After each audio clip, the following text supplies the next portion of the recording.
प्रभु श्री कृष्ण चंद्र जी कृपा करके ऐसा उपदेश कर रहे हैं जो हम ध्यान पूर्वक श्रद्धा विश्वास रख करके श्रवण करें। और यही सार बात है, ऐसी महत्व बुद्धि रखकर मनन करें और इसी से हमें परम सुख मिलेगा। इसलिए इसे जीवन में धारण करें तो इसी जन्म में हमारी ये दुख परंपरा नष्ट हो जाए। बार बार जन्मना मरना, मायाकृत नाना प्रकार के भोगों की कामना में जलना, अन्य अन्य शरीरों में बड़े दुखों की प्राप्ति होती है। मनुष्य शरीर में दुख निवारण का अधिकार है, अन्य जीवों को केवल भोगने का अधिकार है। अंततो गत्वा मृत्यु जैसा महान दुख, फिर जन्म, फिर वही क्लेश परंपरा और फिर प्रलय, फिर महाप्रलय। ये बार बार हमको दुख जो मिल रहा है, इससे निकलने का एकमात्र उपाय है प्रभु श्री कृष्ण चंद्र जी के बताए हुए मार्ग पर चलकर उनका अनुभव कर लेना, उनका साक्षात्कार कर लेना। ये प्रभु ही अपनी प्राप्ति का रहस्य बता सकते हैं। दूसरे किसी को भी जो अनुभव है वो इन्हीं के बताए। अगर ये ना जनावे तो कोई ऐसा नहीं है कि इनको जान सके। प्रभु ही कृपा करके गुरु रूप से, संत रूप से, शास्त्र रूप से अपना परिचय देते हैं। जब तक हमारी भगवत प्राप्ति नहीं होगी तब तक ये दुख परंपरा मिटने वाली नहीं। कल आपने श्रवण किया, ब्रह्मा जी के एक दिन में सृष्टि की रचना और रात्रि में प्रलय, ऐसे 100 दिव्य वर्ष बाद महाप्रलय, सर्वनाश। बीच में जो है हमारा शरीर छूटता है और हमें पुनः जन्म लेना पड़ता है। इसका कारण होता है यहां हमारी ममता। हम जिस किसी में आसक्त हो जाएंगे वही हमारे जन्म का कारण बन जाएगा। बहुत सूक्ष्म ये विषय है और अपने लोग तो बहे चले जा रहे हैं ममता के प्रवाह में। इस वस्तु के बिना नहीं जी सकते, इस व्यक्ति के बिना नहीं जी सकते, इस सुविधा के बिना हम सुखी नहीं हो सकते। कितनी कामनाएं, कितनी आसक्तियां, कितनी ममता। इसीलिए जन्म कर्म परंपरा रुक नहीं रही है। इसके रुके बिना बात बनेगी नहीं। आप विश्वास मानिए, ऊंची नीची गतियां होती रहेंगी पर ये दुख नहीं मिटेगा। बहुत धर्म से चल रहे थे महाराज नहुष जी, बड़े बड़े यज्ञ करने वाले चक्रवर्ती सम्राट पद में विराजमान थे। इतना पुण्य बल था कि देवराज इंद्र के सिंहासन पर बैठाने के लिए देवताओं ने इनका वरण किया। मृत्युलोक के चक्रवर्ती सम्राट महाराज नहुष, जब देवताओं ने प्रार्थना की कि इस समय देवराज इंद्र छुपे छुपे डोल रहे हैं, अब आप सिंहासन खाली है, देवराज इंद्र के पद पर विराजमान हो। देवराज इंद्र किसी व्यक्ति का नाम नहीं। जैसे प्रधानमंत्री पद, राष्ट्रपति पद, उसमें कोई भी अधिकारी हो सकता है, ऐसे ही परमेष्ठी पद तक, ब्रह्मा पद तक है। ब्रह्मा किसी व्यक्ति का नाम नहीं है, स्थिति का नाम है।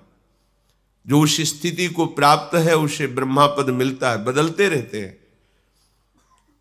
देवराज इंद्र के पद में जब बैठने का प्रस्ताव रखा गया तो महाराज नहुष ने कहा, आप तो सब दिव्य शक्ति संपन्न देवता हैं, हम मनुष्य शरीरधारी आप पर कैसे शासन कर सकते हैं? आपके सामने खड़े होने की भी सामर्थ्य मेरे में नहीं। तो सब देवताओं ने ये सामर्थ्य दी कि तुम्हारे सामने जो भी आएगा उसकी आधी शक्ति आप में आ जाएगी। तो आप पुण्यात्मा हैं और सब देवताओं की आधी शक्ति आप में, तो आप महान शक्तिशाली, आप किसी भी देवता पर शासन कर सकते हैं। उनको त्रिभुवनपति देवराज इंद्र के पद पर बैठाला गया। जब देवराज इंद्र के पद में बैठे तो ये नशा होता है, प्रमाद स्थिति छा जाती है। अगर गुरु कृपा ना हो तो कोई भी पद मिले तो ये प्रभुता पाहि जाहि मद नाही, को नर अस जन्मा जग माही, प्रभुता पाहि जाहि मद नाही। कोई बिरला ऐसा भगवत कृपा पात्र होता है कि कोई पदवी मिले, ऐश्वर्य मिले और उसे अहंकार ना हो जाए। अब त्रिभुवनपति देवता जिसके आगे हाथ जोड़े खड़े, ब्रह्म ऋषि जिसके आगे हाथ जोड़े खड़े, वो पद है त्रिभुवनपति देवराज इंद्र पद। उसमें बैठे तो मद जागृत हुआ।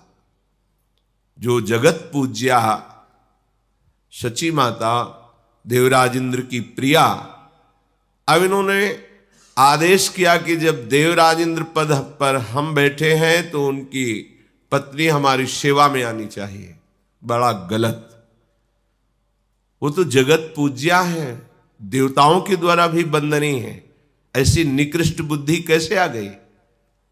और ये बड़े सुलझे हुए ऐसे देवराज इंद्र पद पर थोड़ी बैठा दिया गया था, पर अहम, ये बहुत विचित्र है। अहंकार बड़ी ऊंचाई से भ्रष्ट कर देता है। सूचना पहुंचाई, आप हमारी सेवा में उपस्थित हो, देवराज इंद्र पद पर मैं बैठा हुआ हूं। घबरा गई,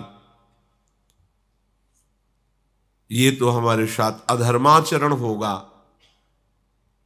भगवान बृहस्पति जी देवताओं के गुरु हैं, भारी से भारी समस्या का समाधान गुरु चरणों में सहज में हो जाता है। स्मरण किया, स्मरण मात्र से गुरुदेव उपस्थित हो गए। गुरुदेव, ये ऐसा प्रस्ताव भेजा गया है और वो पद पे है, अगर हम ना कहते हैं तो जबरदस्ती वो हमें मंगवा लेगा, आप उपाय बताइए। उनको बिल्कुल डरने की जरूरत नहीं। उससे बोलो, सप्त ऋषियों को पालकी में जोत कर उनकी पालकी में तू बैठ कर आ, मैं तेरा स्वागत करूंगी। सूचना भिजवा दी, प्रस्ताव स्वीकार है, सप्त ऋषियों की पालकी में बैठ के आ। उसको क्या हो, तो देवराज पद पर थे, ये भूल गए कि ये जगत बंदनी ब्रह्म ऋषि जन जिनकी चरण धूलि माथे पे रखनी चाहिए, उनको पालकी में जोतते ही सारे सुकृत नष्ट हो जाएंगे। बुद्धि भ्रष्ट हो जाती है जब अहंकार का राज्य होता है। सबने ये निश्चय किया ऋषियों ने कि आज तक किसी इंद्र ने ऐसा नहीं किया जैसा ये कर रहा है, और इसको देवताओं का वरदान है, जो भी ऋषि मुनि देवता सामने जाएगा उसकी आधी शक्ति इसको प्राप्त हो जाएगी। इसकी दृष्टि ना पड़े और फिर इस पर श्राप लागू किया जाए तो हो सकता है, दृष्टि पड़ गई तो ये श्राप लागू नहीं होगा। तो जटाओं में सूक्ष्म रूप रख करके जो आगे ऋषि थे महर्षि दुर्वासा बैठ गए। सूक्ष्म ऋषियों में सामर्थ्य होती। अब इनके अंदर प्रबल उत्साह इंद्राणी से मिलने का, तो उनका सर्प सांस्कृतिक शब्द है जिससे तेज चलो, तेज चलो। अब ऋषि अपनी रफ्तार से चल ही रहे थे, लात मारा आगे की ऋषि में, चलो रफ्तार से चलो। तो जटाओं में बैठे ही ऋषि ने शाप दे दिया, अरे धूर्त, आज तक किसी ने ऐसा नहीं किया जैसा तू कर रहा है इंद्रपद पर बैठकर। जा, सर्प सर्प बोलता है, सर्प योनि को प्राप्त हो। तत्काल उसी क्षण पालकी से गिरे और मृत्यु लोक में आकर देखा भयानक अजगर रूप में अपने को। महाराज युधिष्ठिर जी की कृपा से फिर उनका, तो इस लोक या परलोक किसी भी लोक में जब तक भोगों से संबंध है, विषयों से आसक्ति है, दुर्गति से बच नहीं सकते। चाहे जिस पद पे बैठो, चाहे जिस योनि पे जाओ, चाहे जो अधिकार प्राप्त कर लो, अच्छे से समझ लो, एकमात्र उपाय है भगवान श्री कृष्ण की चरणारविंद का आश्रय लेकर भजन कर लो। कहीं शांति नहीं है, कहीं सुख नहीं है। यहां से लेकर ब्रह्मलोक तक सब काल के अधीन नष्ट होने वाला है। इसलिए किससे तुम अपना सुख चाहते हो? किसमें